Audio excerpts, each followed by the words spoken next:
You are saying these English phrases every single day. And every time you say them, native speakers instantly know you are not fluent. Today, I am giving you the exact replacements. 10 phrases. 10 upgrades. Starting right now. Welcome back to Fluent Speak Lab, the channel that gives you the honest truth about English that nobody else is saying out loud. Every video here is built to make your English sound more real, more natural, and more powerful.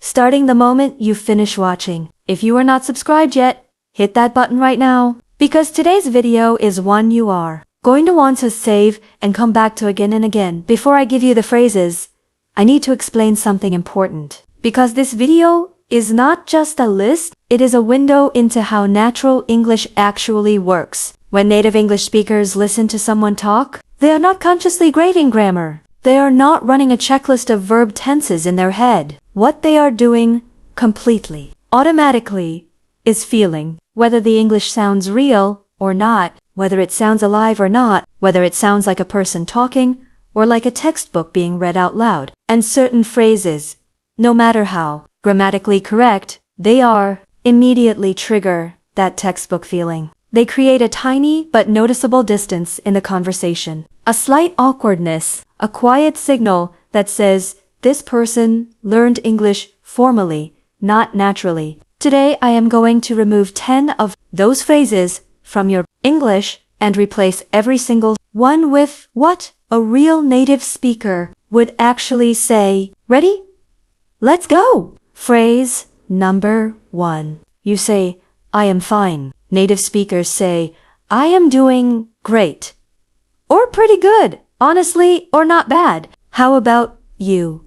The phrase I am fine is not wrong, but it is flat. It is cold. It closes the conversation instead of opening it. Every time you say I am fine, you are missing an opportunity to sound warm, natural, and engaging. From today, retire I am fine completely. Phrase number 2. You say, I want to know if. Native speakers say, I was wondering if, or I was curious whether. The difference is enormous. I want to know sounds blunt and slightly demanding. I was wondering sounds warm, polite, and completely natural. This one small swab will immediately change how people feel when you ask them questions. Phrase number 3. You say, can you repeat that please? Native speakers say, sorry, say that again. Or wait, I didn't catch that. Or, sorry, what was that? Can you repeat that please? Is textbook perfect. But in real conversation, it sounds stiff and formal. The natural versions are shorter, warmer, and completely effortless. Phrase number 4. You say, I am very happy. Native speakers say, I am so happy. Or, honestly, this made my day. Or, I am thrilled. Or, I could not be happier right now. Very happy is correct, but flat. Real English uses so instead of very in almost every emotional context. So tired, so excited, so confused, so funny. Drop very in emotional sentences. Replace it with so, and watch how instantly more natural you sound. Let us keep going, because we are just getting started. Phrase number 5. You say, I do not know. Native speakers say,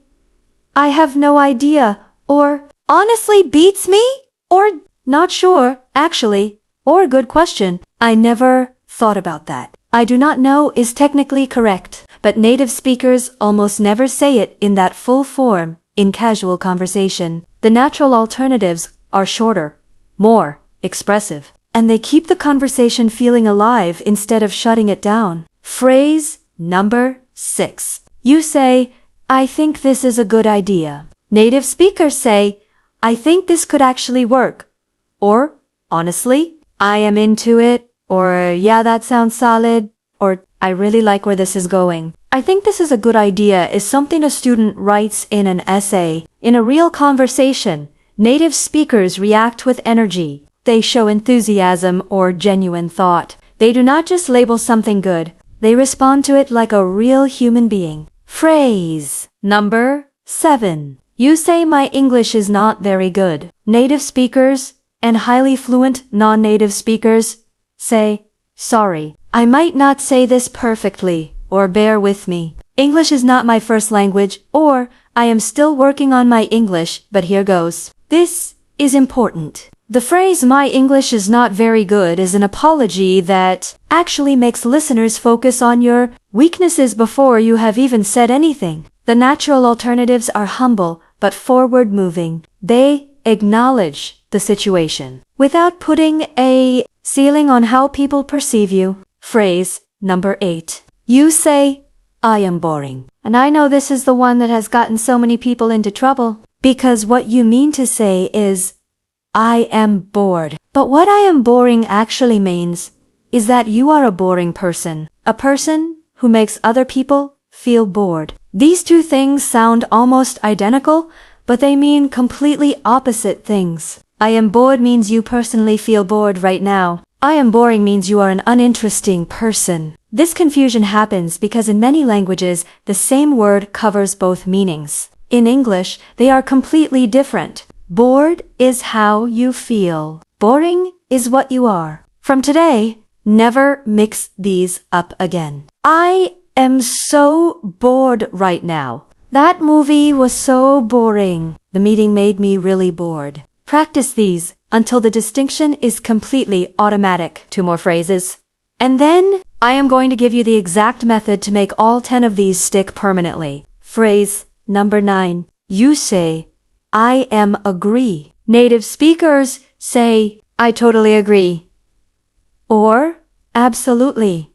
Or, yeah, exactly. Or, you are completely right. Now, I am agree is one of the most common grammar mistakes that English learners make, and it is completely understandable why. Because in many languages, the equivalent phrase uses a form of the verb to be, but in English, agree is a verb on its own. You do not say, I am agree. You say, I agree. I completely agree. I could not agree more. And in casual conversation, native speakers rarely even say the full, I agree. They say totally, or absolutely, or exactly, or right, or yeah for sure. Short, fast, natural. Practice these response words until they become your automatic reaction when you agree with something. Phrase number 10. And I saved this one for last because it is the most common, the most important, and the one that will make the biggest immediate difference to how natural your English sounds. You say, how do you call this in English? Native speakers say, what do you call this in English? Or, what is this called? Or, what is the word for this? How do you call something is a direct translation from many languages. But in English, we use what, not how, when asking for names and words. What do you call this? What is it called? What is the word for that feeling when you are happy and sad at the same time? Always what, never how when asking for a name or a word. Now, here is how you make all 10 of these upgrades stick permanently. Because knowing them is not enough. You need to own them. Method 1. Record yourself saying that wrong phrase. Then immediately record yourself saying the natural replacement. Do this for all 10 today. Hearing your own voice, make the correction creates a much stronger memory than just reading it. Method 2. Write all 10 natural replacements on a sticky note and put it somewhere you look every single day. Your mirror, your desk, your phone, barupa. Passive exposure every day builds automatic recall. Method 3. Use at least 3 of these natural phrases in a real English conversation today, not tomorrow. Today. In a message. In a voice note. In a call. In a comment online. Real usage in a real moment is the only thing that moves a phrase from your memory into your automatic speaking. Method 4. Every time you catch yourself about to say the old phrase, pause. Take 1 second and say the natural version instead. This conscious switching, done consistently, rewires the habit permanently within about 3 weeks. Your English is not broken! It was just missing these upgrades. And now you have all 10. Use them. Today. Every day. And watch how differently people respond to you when you speak. Natural English is not a gift. It is a choice. And you just made it. 10 phrases. 10 upgrades. 1 decision to never go back to textbook English again. Right now in the comments, tell me which one of these 10 phrases you have been saying wrong the longest. Be honest, because I promise you, everyone in this community has been there. You are not alone. Share this video with someone whose English needs this upgrade today. You might save them from years of sounding like a textbook. Hit like, subscribe to Fluent Speak Lab. And remember, every single natural phrase you add to your English brings you one step closer to the speaker you were always meant to be. See you in the next video. Let's go.